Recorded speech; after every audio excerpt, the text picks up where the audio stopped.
Olá, e aí?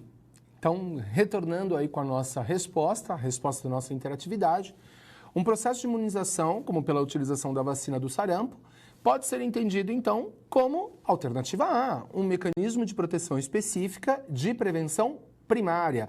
As vacinas, né, são reconhecidas mundialmente como o principal e talvez, sem dúvida nenhuma, o mais importante mecanismo de proteção específico contra diferentes doenças, né? A exemplo do que acontece no caso do sarampo, né? Bom, então nesse bloco a gente vai dar continuidade ao estudo da epidemiologia falando sobre as medidas de frequência de doença. Então essas medidas elas são extremamente importantes porque é através de algumas fórmulas, é a partir de alguns cálculos, é a partir de alguns parâmetros, alguns índices, que nós conseguimos avaliar o quanto que uma doença ela é importante num determinado local, numa determinada população. Então, nós não podemos simplesmente dizer o quanto que uma doença é importante, o quanto ela é grave, ou o quanto que ela é prejudicial a uma população, se nós não tivermos um cuidado maior com o dado, com a informação. E isso passa pela análise matemática, pela análise estatística das informações. Então, eu não posso simplesmente dizer que uma doença é mais grave porque acontece num número relativamente grande. Então, se eu digo para vocês que a doença ela acontece numa população na ordem de, um exemplo, 1000 casos num determinado local, né? 1000 casos numa cidade como a cidade de São Paulo é nada. 1000 casos, por exemplo, numa cidade pequena, do interior, de 10 mil habitantes, é um mundo completamente diferente. Então, o número por si só, às vezes, não me dá a exata dimensão do problema. E as medidas de frequência, elas é que me permitem uma avaliação melhor, uma análise melhor do problema em si, né? Então, as medidas são definidas a partir de dois conceitos básicos, né? Considerados fundamentais do ponto de vista epidemiológico. Os conceitos são o conceito de prevalência e o conceito de incidência.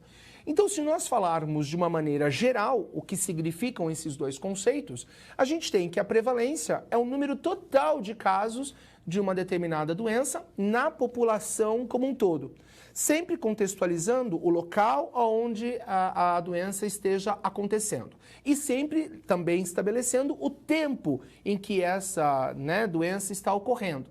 Então, se eu digo a prevalência, por exemplo, de coronavírus no mundo, eu quero dizer quantos foram o número de casos de coronavírus no mundo em um determinado período de ano. No ano de 2020, no ano de 2015, no ano de 2021, no ano de... enfim.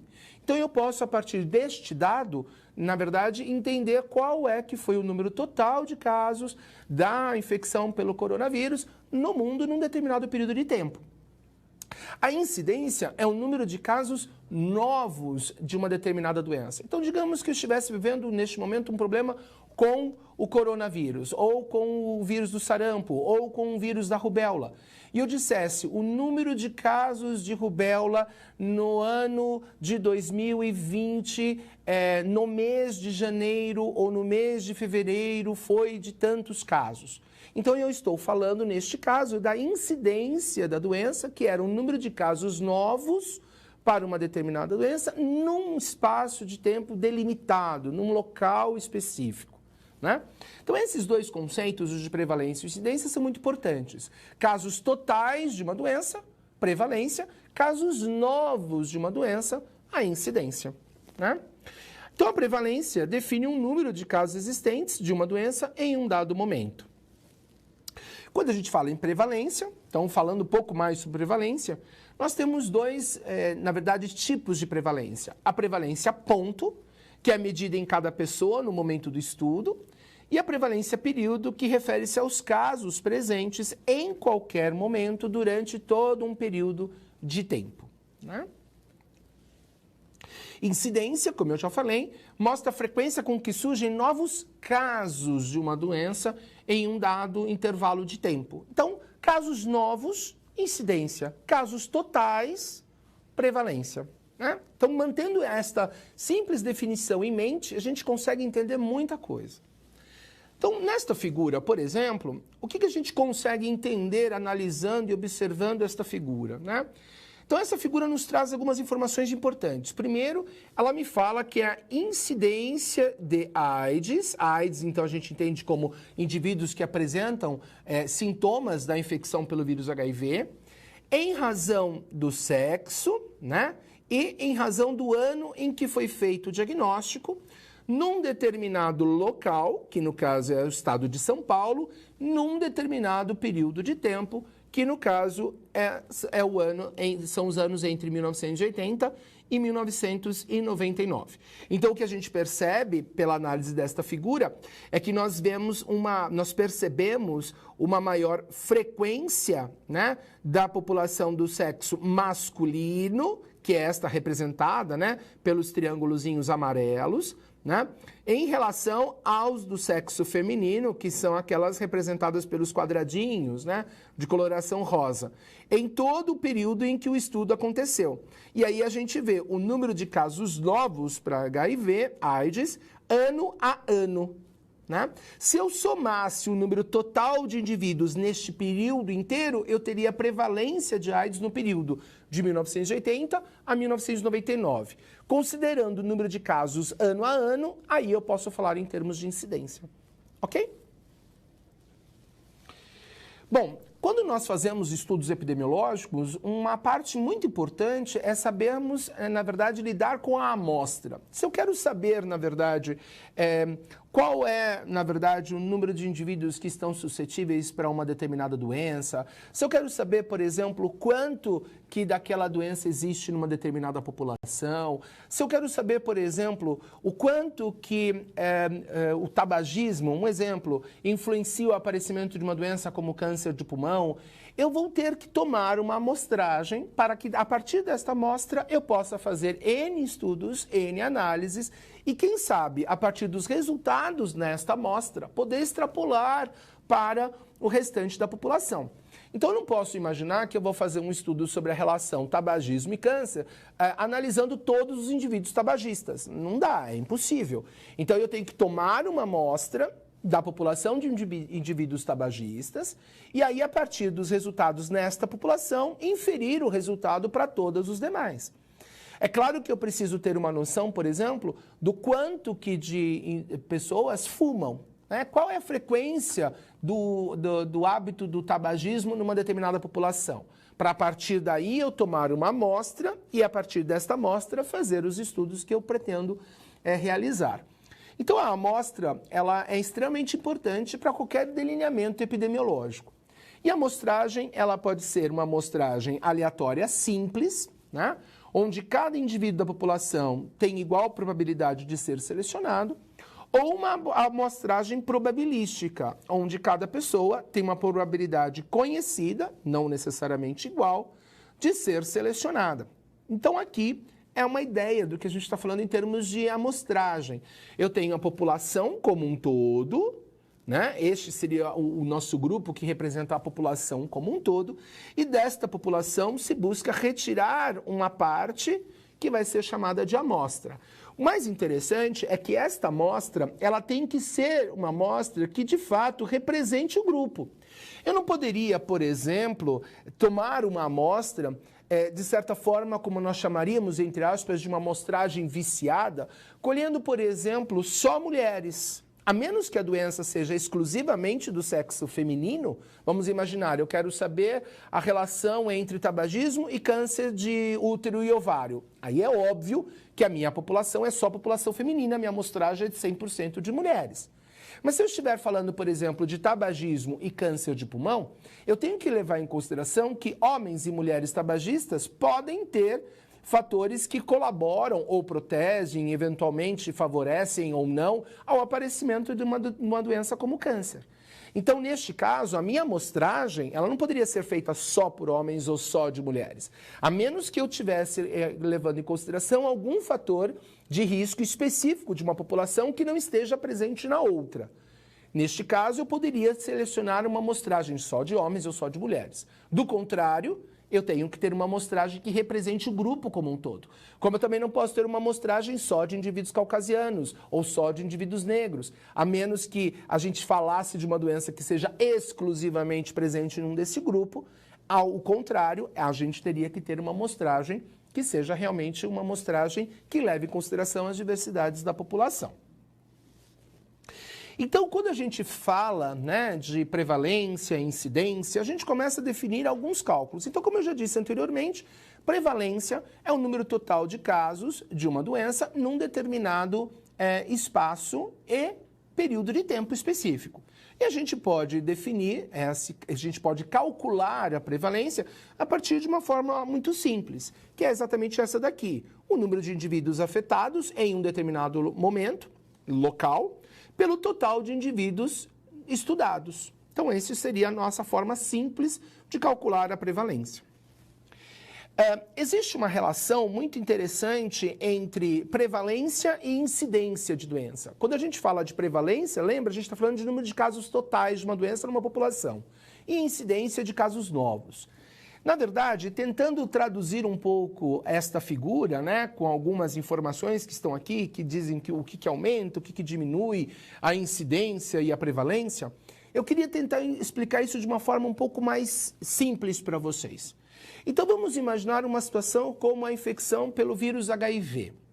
Então, se nós pensarmos em termos de prevalência, o número de indivíduos HIV, né, o número de indivíduos com o vírus HIV no mundo é grande.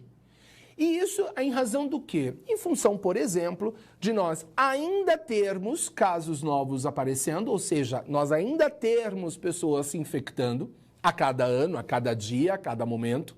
Então, a incidência da doença continua a acontecer, a doença continua acontecendo, as pessoas continuam se infectando. No entanto, a prevalência ela vai aumentando.